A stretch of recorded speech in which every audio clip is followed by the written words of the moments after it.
Or I will consider every conversation with me as president highly classified. So that would mean that if he wrote a book and if the book gets out, he's broken the law. And I would think that he would have criminal problems. I hope so.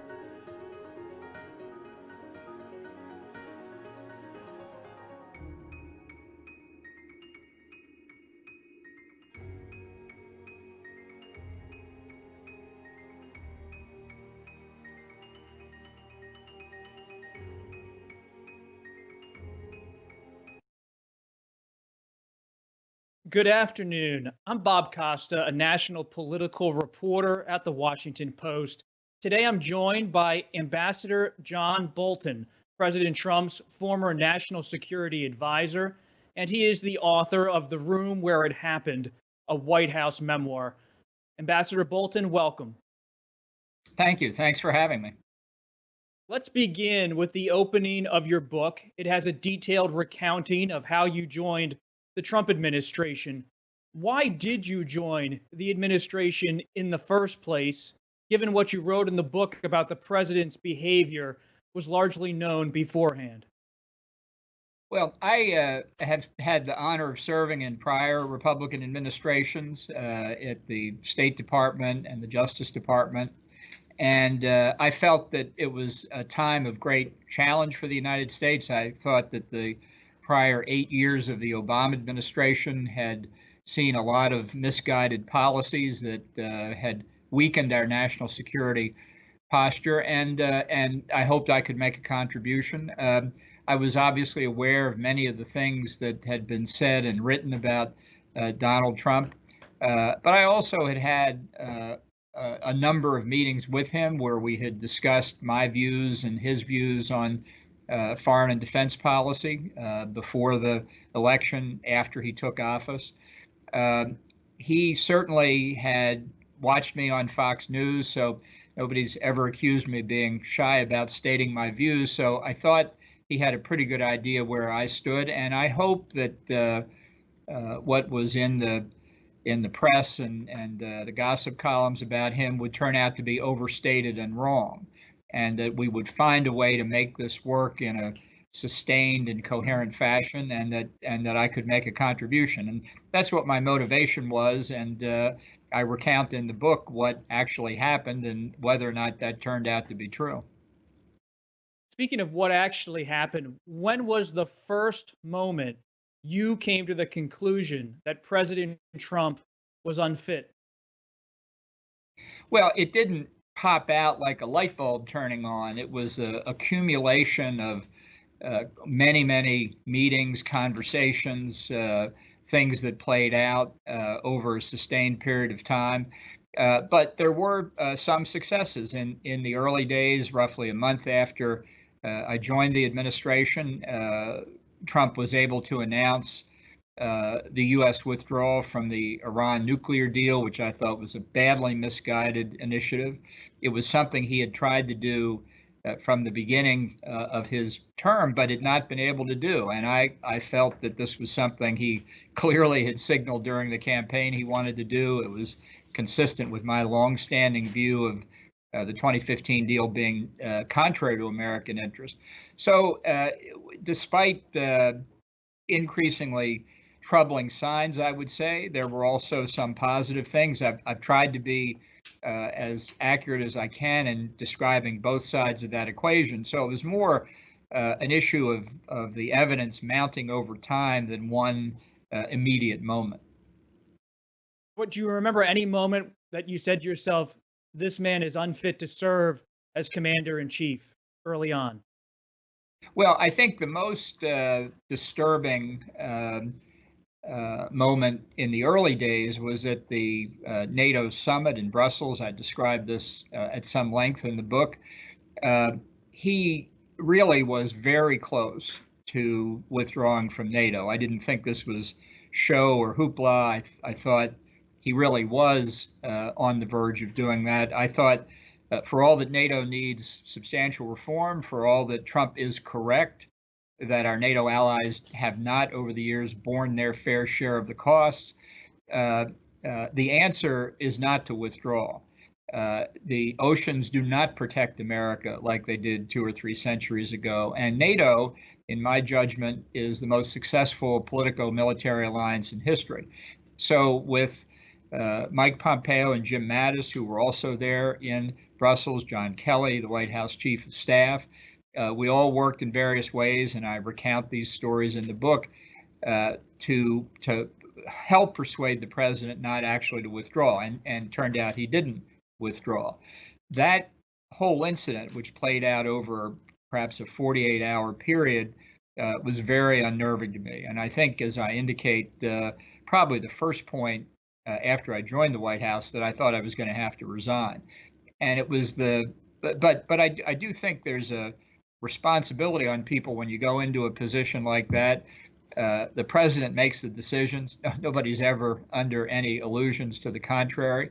That you keep trying to provide advice, and in that case, I actually thought maybe this is some confirmation that I can make a contribution, and despite the narrow miss, that actually helped encourage me to stay on longer. You write throughout the book, as you just said, about your alarm about the president's policy positions and policy statements, both publicly and privately. But did you ever speak up and confront the president about the conduct and the behavior that you write about tested legal bounds?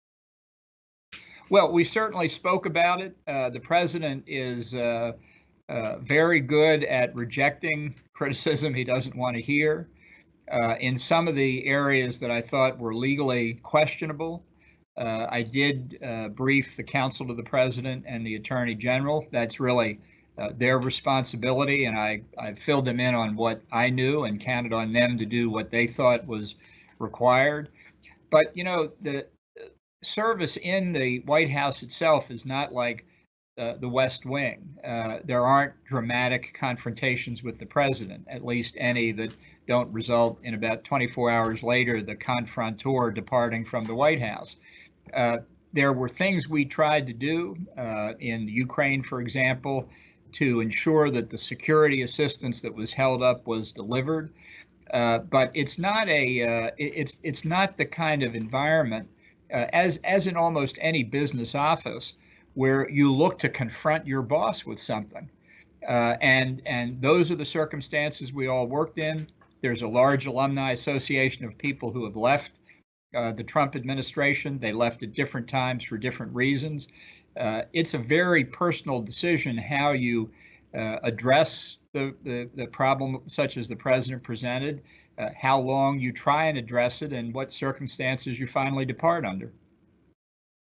You are a lawyer your entire career. You did go to the White House counsel. You did go to the attorney general with some of your concerns. But to your point, do you have any regret that you did not have, as a counsel of sorts, to the president on national security, on legal matters, and tell him to his face that you had severe concerns about his conduct and what he was doing?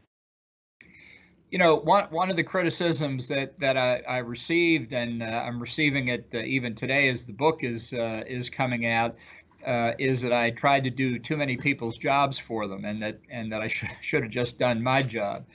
So I tried to respect the fact I'm not an investigator. I had plenty of other things to do. I did refer this to the lawyers. I told others on the NSC staff to talk to the lawyers. I told other White House advisors of my concern.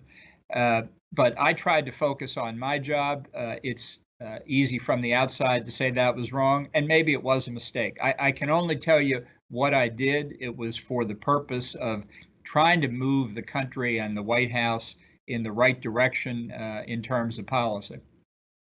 So maybe it was a mistake as you reflect back? Well, it could be. I'm certainly aware I made mistakes. I try to discuss some of them in the book. It was hardly perfect. There were probably things I could have done better. I'm not sure on this score it would have shifted the president's view on all this, in part because he was hearing from so many people from the outside who didn't understand how the government was actually run that were influencing them. And it's not always clear as events go on that something is verging on the illegal. It may simply be unacceptable, unprofessional, unpresidential. So knowing at the time, the Ukraine's a good example, exactly what was happening in a wide variety of areas that I or others might not be aware of, you don't have the full picture. Ambassador, we receive many questions from Post readers, and they often echo Terry Rosenberg of Massachusetts. He asked about your lack of testimony. And given your dire view of the president, why wasn't it imperative that you testify before the House? Well, I addressed this question at length in the book, and let me try and summarize it here. I believe that the advocates of impeachment in the House conducted their impeachment effort in a very misguided way. I think they made a huge strategic mistake. I describe them as committing impeachment malpractice. We have history here. We have Nixon and Watergate to look back to, and you could see there that even though Nixon did not go through the full impeachment process, he resigned, of course, that what happened was that the advocates of impeachment, who were all Democrats at the beginning, built a consensus, including an increasing number of Republicans, that said Nixon's conduct constituted high crimes and misdemeanors. If you look at the Ervin Committee, for example, Democrat, worked with Howard Baker, Republican, to develop the evidence and the facts of what had actually happened at Watergate. That's not what the Democrats did here. They acted in a manner that was perceived, and I think rightly was understood to be partisan. They drove House Republicans into a partisan corner. That resulted in highly partisan proceedings in the House and an almost party line impeachment vote, and therefore pretty much guaranteed the same sort of thing in the Senate. If the goal was not just getting a vote that impeached Trump in the House, but actually removing him from office, they did it just about 180 degrees the wrong way. And I saw that and thought that jumping off the cliff with them was not only a mistake, but that whatever else I had to say would have gotten lost in the shuffle of their mistakes. And I think that's to be regretted.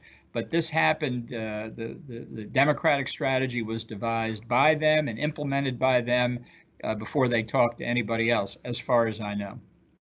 Your decision changed history, and I hear your political argument there, your legal argument, your historical argument.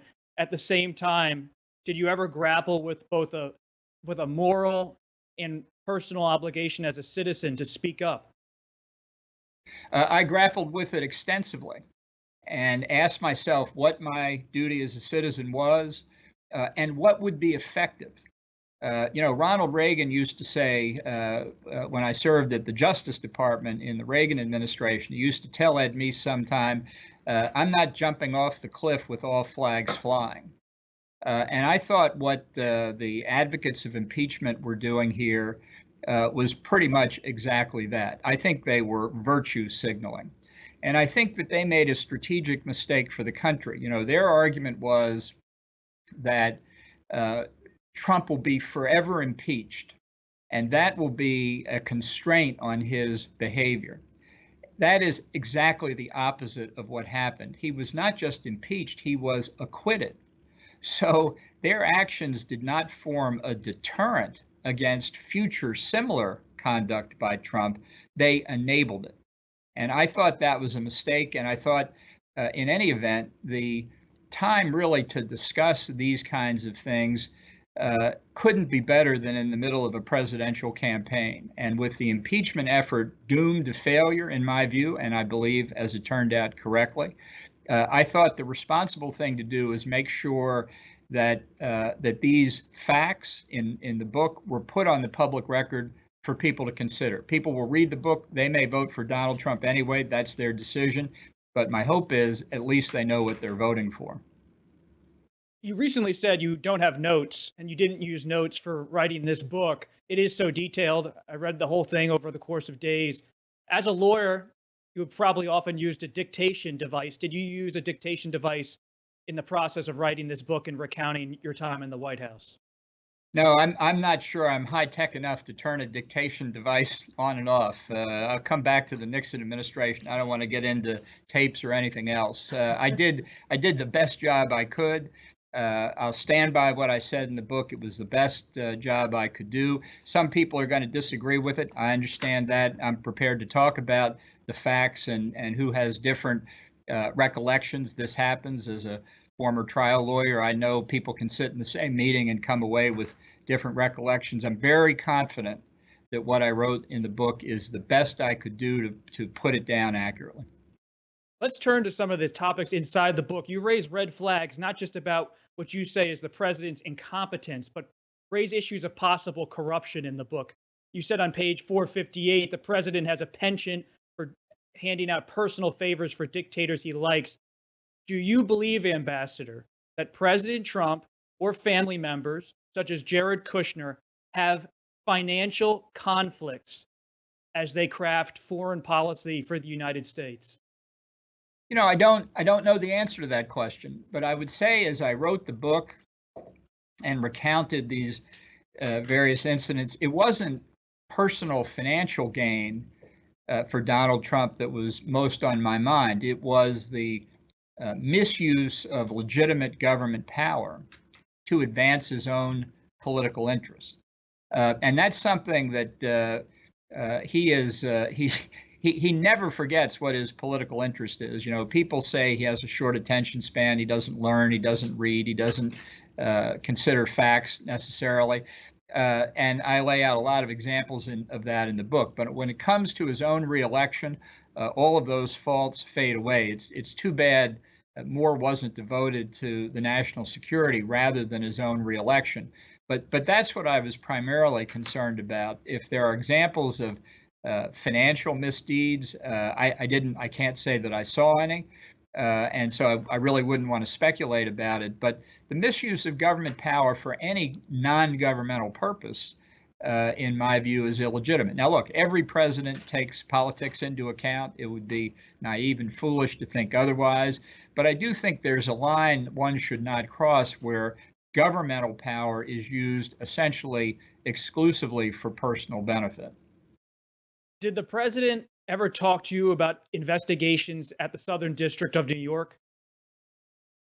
Well, he spoke. Yes, he did. But most importantly, he spoke to President Erdogan of Turkey about the Halkbank investigation and prosecution in New York. And I recount in the book the concerns that I had, that Mike Pompeo had, that Steve Mnuchin had about the president and Erdogan talking about this investigation and litigation and what the president said about what he would do to influence it. The Attorney General was part of this firing of the SDNY U.S. Attorney. You've went to the Attorney General to voice your concerns about Halkbank, about other issues like ZTE and Huawei. Do you believe the Attorney General is compromised in any way? Well, I don't know the circumstances involved in the firing of the acting U.S. Attorney in the Southern District of New York. I wouldn't want to speculate about it. I don't know if Halkbank is involved at all. So from that perspective, because I've been out of the government now since I resigned in September, I don't have anything to add other than what I've read in the newspapers. If the House Democrats pursue an investigation of the Attorney General, would you be willing to testify? You know, I'd rather not get into a hypothetical about that. I've watched the Democrats. Well, they're pursuing a subpoena. They're pursuing a subpoena right now. Well, let's see what they do. The way they mishandled the impeachment inquiry gives me pause, I have to say, especially in the light of the circumstances of things that President Trump has done to prevent the book itself from being published. But I'll certainly consider it if and when it comes up and consult with my lawyers and try and do the right thing. So you're open to it, and you would try to do the right thing if they pursue an investigation of Barr? Yeah, we'll have to see what they do. As I say, right now, this is hypothetical. We're in a campaign season. I think we all know what that means. Do you view, we've talked a little bit about Rudy Giuliani here, do you view the Senate Republicans' investigation of Vice President Biden, Hunter Biden, and Burisma as a legitimate investigation? I don't know anything about Biden or his son or what their activities were, again, other than what I've seen in the newspapers. Now, if there are facts that warrant it, then I don't have any objection to it. But I don't see anything here other than a very foolish act by Hunter Biden to take the money from Burisma. I mean, the appearance is not good. But whether there's substance to it or not, I don't see that from the media accounts that I've read. I think it was foolish, but I don't see anything beyond that at this point. Ambassador, you write in your book about Jamal Khashoggi, our Washington Post colleague who was killed by Saudi agents. Can you tell us more about the president's views on the murder of Khashoggi? I recount in the book conversations that he had with Saudi leaders. He said he wanted an investigation to get to the bottom of it, but he also said clearly and made a public statement to exactly the same effect that we were going to stand by the Saudis because of the importance of the relationship to the United States in a very turbulent and troubled region. Vladimir Putin said to me later, look, the United States doesn't want to sell arms to Saudi Arabia. That's fine. We'll sell arms to Saudi Arabia. So it's a kind of a hard realpolitik view of the world, but that's the view that he took because of the importance of the bilateral U.S.-Saudi relationship, and I think that was the right course. Let's stay on the Putin front for a moment. You write at length in the book about President Putin and President Trump. Do you believe that the Russians and Putin have manipulated the president's worldview? I don't think the president has a worldview. That to me is the central problem. He doesn't approach national security with a philosophy in mind. He doesn't have a grand strategy. He doesn't have policies. So there's not much there for the Russians or anyone else to manipulate. But my fear is that whether it's Vladimir Putin or Xi Jinping or any number of other authoritarian foreign leaders, that they do see the president as easy to maneuver around to achieve their objectives. I think that is a very real concern. You state also that the president sought the help from the Chinese president for his re-election campaign. Do you have any evidence that China is now helping the president's campaign? I don't think that they are accomplishing the purchases of agricultural products that the president was really talking about. Some of his trade advisors say the deal's going just fine and the Chinese are complying. I think the evidence for that is slight, to say the least. And I think this points to one of the questions that voters generally, but particularly conservative Republicans like myself, should be asking, whether if Trump is reelected in November, he'll pursue the kinds of rhetoric that his administration is using now, taking a tough line on China, whether that will continue or whether it will disappear so that the president can get back to the trade negotiations.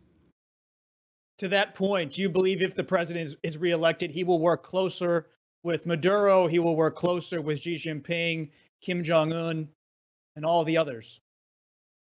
Well, I think the part of the trouble in describing what happens in Trump administration foreign policy is that what seems to be decided on day one is sometimes reversed on day two. And the Venezuela example is a good case in point. I describe in the book how the Venezuelan opposition in January of 2019 decided that they had to take a very active anti-Maduro position. They thought it might be their last chance to rescue freedom in Venezuela.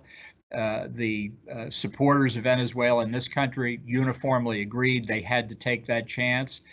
We have had broad bipartisan support for supporting the opposition in Venezuela in a time when there isn't much in Washington that's bipartisan, with strong support for that. And the president went along with it until he decided that he was nervous, that Maduro was really a stronger leader. He earlier this year had Juan Guaido, the leader of the opposition, the interim president, to the State of the Union message. And then not just a few days ago, he said he'd meet with Maduro and he was uncertain about Guaido's leadership. That caused a firestorm in the Venezuelan American and Cuban American communities, and the president reversed himself again. Ask me after the election what his position will be then. Ambassador Bolton, we only have a few minutes left here, so just a few more short answers, short questions. Your office in D.C., the White House, right near all these protests about racial injustice. You talk in the book about the president using vulgar terms and sexist terms.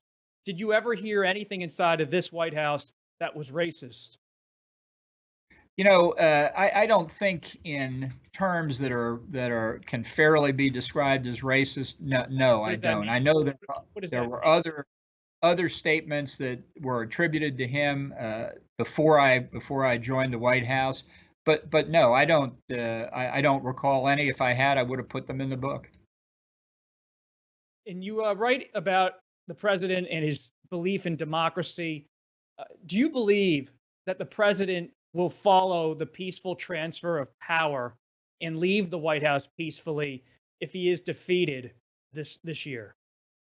Well, I certainly hope so, and I think it's important for Republicans, especially, to make that clear. This is something that, if we're not careful, I think carrying the albatross of this administration around our necks any longer than necessary is going to cause great harm to the country for sure, but to conservatives and Republicans as well. And that outcome you're describing would be absolutely the worst. Well, let's pause there. You said hope so about the peaceful transfer of power. So you're not certain? I think in the Trump administration, you can't be certain of anything. What does that mean for the fate of this country? Well, I think the prospects for the presidential election this November are very unhappy. Certainly for me, as a lifelong conservative who started handing out leaflets for Barry Goldwater as a kid of 15, I wish we weren't faced with this choice. I wish there were a real conservative Republican on the ballot. There's not. It's not going to be a happy time. From my perspective, I hope to spend at least a little time working hard to make sure the Republican majority in the Senate is preserved. I think whether Trump wins or loses, that's absolutely critical. But at the presidential level, the prospects are not happy. So you're going to be busy working on your political action committee this year. Will you campaign against President Trump? I don't know exactly how it's going to play out. Honestly, I haven't thought all that through. I think, frankly, the bulk of my effort, maybe all of my effort, will be at the congressional level. I think under the surface in the Republican Party, there's a great desire to get beyond the Trump era. And I think we'll see that particularly if he's defeated in November. I think it's just critical that the party as an institution have a discussion about how we proceed going forward, because otherwise I fear that the ramifications of Trump's 4 years in office will be very, very damaging. And when it comes to national security, I think it's critical to have a strong Republican Party to make the case for a strong American foreign policy. Final question, Ambassador Bolton. I really appreciate you taking the time to have this conversation. Based on your point just now, are you considering a 2024 presidential run? Absolutely not. I can say that unequivocally. People are accusing me of enough things, trying to get money out of the book and whatnot. Look, if money were my objective, I never would have gone into the government. Let's be clear about that. This is not for personal gain. I wrote this book for the country and for philosophy. And to avoid any misunderstanding on the point, I'm glad you asked that question, as they say, so I can unequivocally Sherman-esque fashion rule out a presidential campaign in 2024. Well, I do remember starting to cover you back in 2011 when you were thinking about it, in 2012 and 2015 when you were thinking about it in 2016. So I had to ask it. Ambassador Bolton, thank you for your time. Thank you very much for having me. And thank you for all of you watching for joining us here at Washington Post Live. Please stay with us later today at 4:30 Eastern. My colleague Robin Gavon will host a series we've been doing called Race in America. It will be a conversation with Lindsay Peoples-Wagner and Kirby Jean Raymond. And I will be back here in this seat on Thursday with the House Speaker, Nancy Pelosi. That will be Thursday at 1 o'clock Eastern Time. A good conversation, hopefully, with the Speaker of the House. But for now, have a good afternoon. And thank you.